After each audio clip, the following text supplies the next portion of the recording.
정부가 미국 마약 단속국 요원을 살해한 조직 두목, 라파엘 카로 퀸테로 등 마약 사범 29명을 미국에 인도했습니다. 뉴저지 예비선거 투표용지를 블록 형태로 변경하는 내용의 법안이 통과됐습니다. 뉴욕시 기반 민주당 거물이 차기 뉴욕시장으로 에릭 아담스 시장보다 앤드류 쿠오모 전 주지사를 지지한다고 밝히고 나섰습니다. 한인 남성이 미성년자 성범죄 혐의로 체포됐습니다. 동부 일원에서 고급 매춘 조직을 운영한 혐의를 받는 한인 제임스 이 씨가 유죄를 인정했습니다. 뉴욕시 교통 혼잡세 징수 금액이 잘못 청구되는 사건이 있었습니다.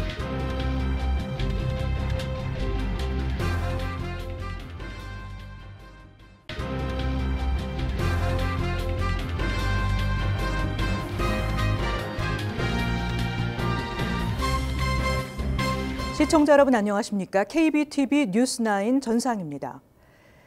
멕시코 정부가 미국 마약 단속국 요원을 살해한 조직 두목, 라파엘 카로 퀸테로 등 마약 사범 29명을 미국에 인도했습니다. 이번 범죄인 인도는 트럼프 대통령이 멕시코에서 미국으로 유입되는 마약류 펜타닐 문제가 해결되지 않으면 예정대로 다음 달 4일부터 멕시코에 유예 중인 25% 관세를 부과하겠다고 공언한 가운데 발표됐습니다.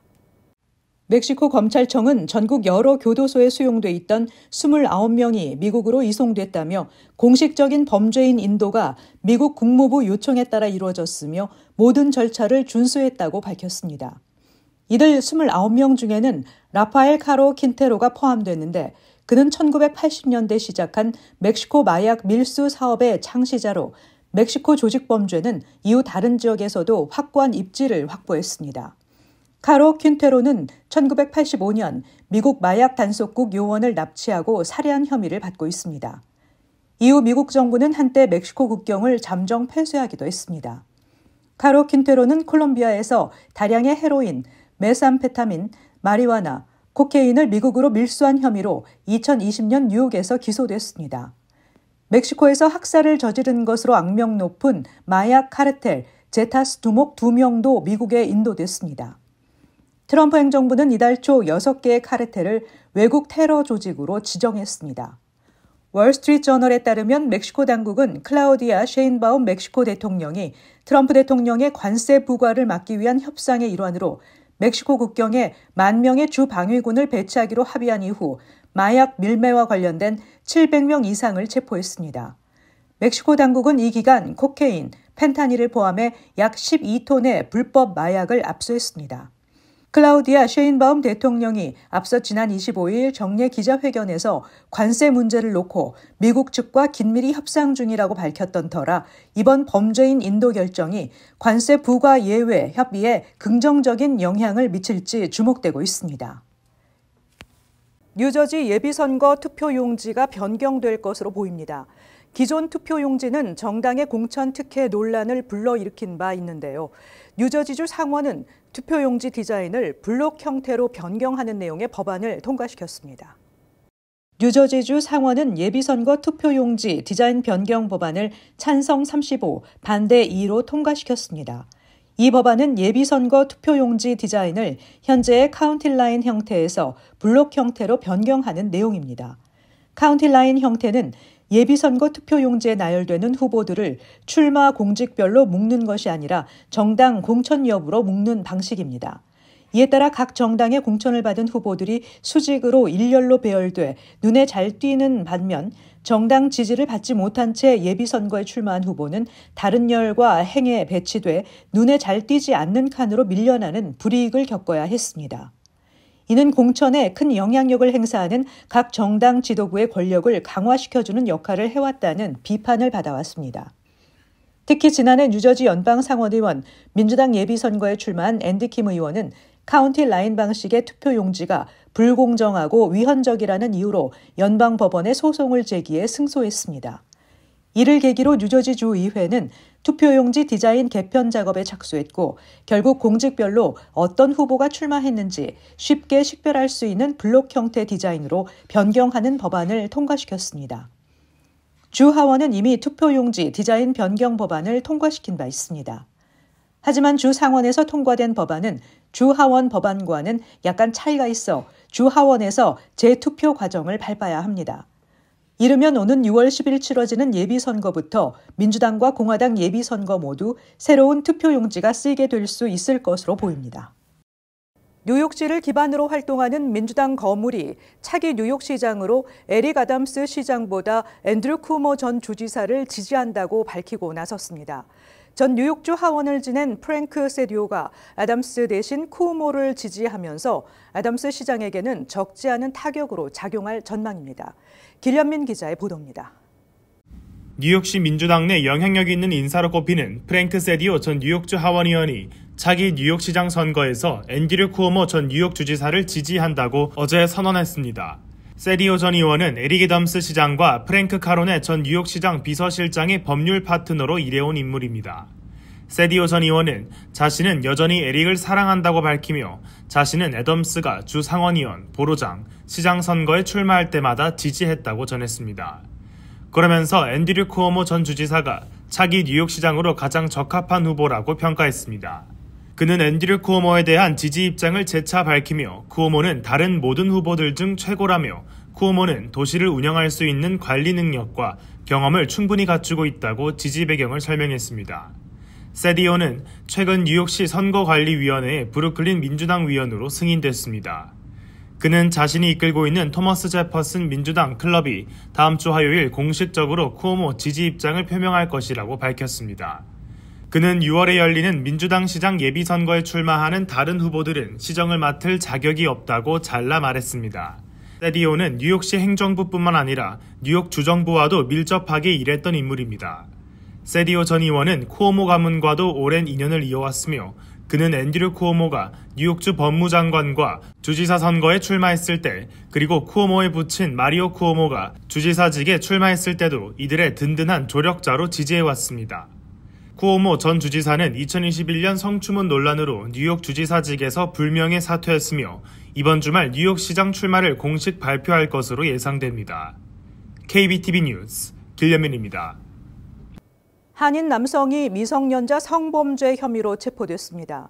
이 한인은 초등학교 카운셀러와 교회 청년부, 한국학교 등에서 일해왔던 것으로 알려졌으며 한인 어린이들을 포함해 밝혀지지 않은 피해자가 더 있을 가능성도 제기되고 있습니다. 세크라멘토 카운티 셰리프국은 김원영 씨를 미성년자 대상으로 음란행위 8건, 성폭력 혐의 2건 등으로 체포했다고 밝혔습니다. 로즈빌 경찰국은 지난해 9월 북가주 로즈빌에 위치한 비교회에서 14세 미만 어린이의 피해 사실을 접수한 후 수사를 시작했습니다. 김 씨는 이곳에서 청년부 그룹 리더로 활동한 바 있습니다. 이후 수사관은 이 피해자가 카마이클 소재 찰스퍽 초등학교 재학 당시 학교 상담사였던 김 씨에게 성폭행을 당한 사실도 파악했습니다. 또 수사 결과 김 씨는 당시 같은 학교에 있던 또 다른 학생에게도 유사한 범죄를 저질렀던 것으로 밝혀졌습니다. 현재 김 씨는 세크라멘토 카운티 교도소에 보석금 없이 구금됐습니다. 현재 세크라멘토 카운티 셰리프국은 추가 피해자 제보도 받고 있습니다. 세크라멘토 카운티 셰리프국 측은 김 씨는 본인이 맡은 역할을 이용해 미성년자에게 접근하는 방법을 알고 있었다며 신고를 당부했습니다. 또 김 씨의 범죄 관련 신뢰할 만한 제보를 하는 사람에게 $1,000를 제공한다고 밝혔습니다. 동부 일원에서 정치인이나 공무원 등 사회 지도층 인사들을 대상으로 고급 매춘 조직을 운영한 혐의를 받고 있는 한인 제임스 이 씨가 유죄를 인정했습니다. 이 씨는 또 코로나19 팬데믹 기간 $58만 지원금을 사기 수령한 혐의에 대해서도 유죄를 시인했습니다. 연방법원 줄리아 코빅 판사는 매춘 조직 운영 혐의에 한인 제임스 이 씨가 유죄를 인정함에 따라 이 씨의 형량 선고일을 4월 29일로 정했다고 밝혔습니다. 검찰 측은 이 씨에게 적용된 성매매 알선 공모 혐의의 최대 형량은 징역 5년 또는 벌금 최대 $25만 밝혔습니다. 돈 세탁 공모 혐의의 최대 형량은 징역 20년, 벌금 $50만 전신 사기의 경우는 징역 20년, 벌금 $25만 입니다. 이 씨는 2022년 1월부터 2023년 11월 사이 한인 공범 한이 씨, 이준명 씨와 함께 보스턴과 워싱턴 DC 등에서 매춘 조직을 운영하다 연방검찰 매사추세츠 지부에 의해 기소됐었습니다. 제임스 이 씨는 본인의 이름과 가짜 명의를 이용해 보스턴과 버지니아 일대에 고급 아파트를 계약하고 한이 씨로부터 한 달에 $1,000의 대가를 받았다고 연방검찰은 밝혔습니다. 이들 공범들은 개인 계좌와 머니오더 등을 통해 돈을 주고받은 것으로 확인됐습니다. 이들은 전문직 남성들을 대상으로 회원제, 성매매 영업을 해왔습니다. 당시 수사 과정에서 성매매 여성의 이름, 요일, 시간대별 고객 접대 내용, 성매매 대금 등이 한국어로 작성된 장부가 발견되기도 했습니다. 이 씨는 또 팬데믹이 한창이던 2020년 3월과 2021년 9월 사이에 급여 보호 프로그램과 재난 융자를 허위 신청해 $58만 지원금을 편취하기도 한 것으로 드러났습니다. 지난 1월 5일부로 시작된 뉴욕시 맨해튼 교통 혼잡세 징수를 놓고 뉴욕주와 연방정부가 정면 충돌하고 있는 가운데 교통 혼잡세 징수 금액이 잘못 청구됐다는 논란이 제기됐습니다. 주현우 기자가 전해드립니다. 어퍼이스트사이드에 거주하는 뉴요커 딜런 예는 지난 화요일 맨해튼 미드타운 교통 혼잡세 징수 구간을 지나면서 원래 지불해야 할 $9의 교통 혼잡세 대신 $45가 청구되는 황당한 일을 겪었다고 밝혔습니다. 피해자에는 그날 아침 통행요금 징수 앱을 확인하지 않았다면 이처럼 황당한 요금이 부과된 사실조차 몰랐을 것이라며 운전자들의 주의를 당부했습니다. 이 같은 혼란은 연방정부가 뉴욕시 교통 혼잡세 징수를 중단할 것을 명령하면서 뉴욕주와 정면 충돌한 가운데 불거졌습니다. 얘는 트럼프 행정부가 통행료 시행 중단을 명령한 상황에서 마치 프로그램이 완전히 폐지 직전 바가지를 씌우려는 의도가 담겨있는 것 아닌가 하는 생각까지 했다고 털어놨습니다. 그는 소셜미디어를 통해 해당 문제를 공개하며 MTA로부터 잘못 청구된 통행료 금액에 대해 환불 조치를 해주겠다는 답변을 받았지만 더 많은 피해자가 있을 수 있다며 정기적으로 이지패스 계정을 확인할 것을 권고했습니다. 데이비드 스테켈 MTA 대변인은 과다 청구된 통행료를 조정해주는 시스템이 마련돼 있다며 피해를 보전해줄 것이라고 전했습니다. 한편 옌 씨는 어제 오후 과다 청구된 금액이 환불 조치됐다고 덧붙였습니다. 하지만 이번 피해 사건으로 여전히 교통 혼잡세 정책에 불만이 있을 뿐 아니라 통행료 부과 시스템에 대한 신뢰가 떨어졌다며 특정 구간에 대한 교통 혼잡을 줄이는 대신 요금 징수를 피할 수 있는 구간으로 차량이 몰려들고 있을 뿐이라고 비판했습니다. KBTV 뉴스 주현우입니다. 트럼프 대통령이 미국 250년 역사상 처음으로 영어를 미국의 공식 언어로 지정하는 행정명령에 서명합니다.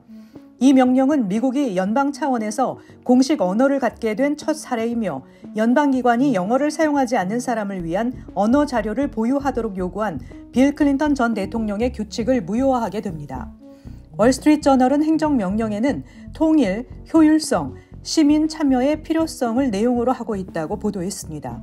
트럼프는 오랫동안 남부 국경을 통한 불법 이민을 막고 영어가 미국에서 주로 사용되는 언어가 돼야 한다는 필요성에 대해 언급해왔습니다. 재외동포청은 대한무역투자진흥공사와 함께 국내 중소기업의 해외 시장 진출을 확대하는 데 서로 힘을 모으기로 했습니다. 이상덕 청장은 4월 17일에서 20일 애틀란타에서 열리는 제23차 세계 한인 비즈니스 대회 취지를 소개하고 협력 방안을 논의했습니다. 전 세계 한민족 경제인이 한자리에 모이는 비즈니스의 장인 이번 대회에서는 국내 중소기업의 우수 상품을 소개하기 위해 450여 개 부스를 개설하는 기업 상품 전시회가 열립니다. 생산, 소비, 교육, 투자, 인력 이동, 공급망 구축을 자유롭고 활발하게 함으로써 보호무역주의의 공급망 불안 등 글로벌 경제 위기에 맞서 공동 대응을 강화한다는 계획입니다. 지난 1월 개인 소비 지출 PCE 가격 지수가 지난해 같은 기간보다 2.5% 상승해 시장 전망치에 부합했습니다. 지난해 12월과 비교해서는 0.3% 올랐습니다. PCE 가격 지수의 전년 대비 1월 상승률은 지난해 12월보다 다소 둔화된 수치였습니다. PCE 가격 지수의 전년 같은 기간 상승률은 지난해 9월 2.1%까지 내려갔다 10월에서 12월 3개월 연속 상승한 바 있습니다. 뉴욕시 저소득층의 전철, 버스 요금을 50% 할인해주는 페어페어스 프로그램 이용자들은 이제 메트로카드가 아닌 옴니를 통해 요금을 결제하게 됐습니다. 신규 등록자들에게는 자동으로 할인된 가격에 옴니카드가 발급되며 이미 프로그램에 가입한 이들은 시 휴먼 리소스국 웹사이트를 통해 신청할 수 있습니다. 충전은 역 플랫폼의 옴니 자판기 또는 옴니 고객 서비스 센터에 전화를 통해 하면 됩니다. 앞으로 프로그램 등록자들은 옴니카드와 본인의 은행카드, 스마트폰에도 페어페어스 요금 할인을 적용할 수 있습니다. 잠시 후 커뮤니티 브리핑을 전해드립니다.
이어서 환율과 증시 전해드립니다.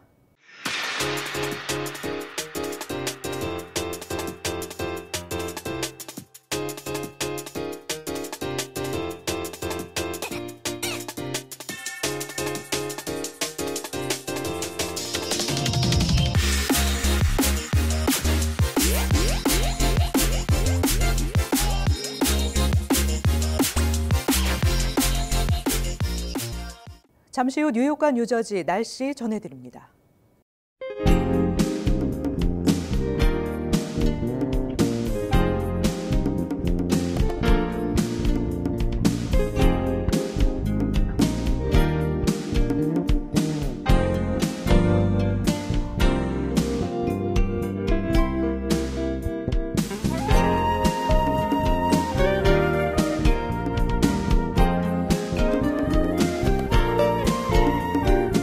이상으로 KBTV 뉴스9을 마칩니다. 오늘도 시청해주신 여러분 고맙습니다. 편안한 밤 되시기 바랍니다.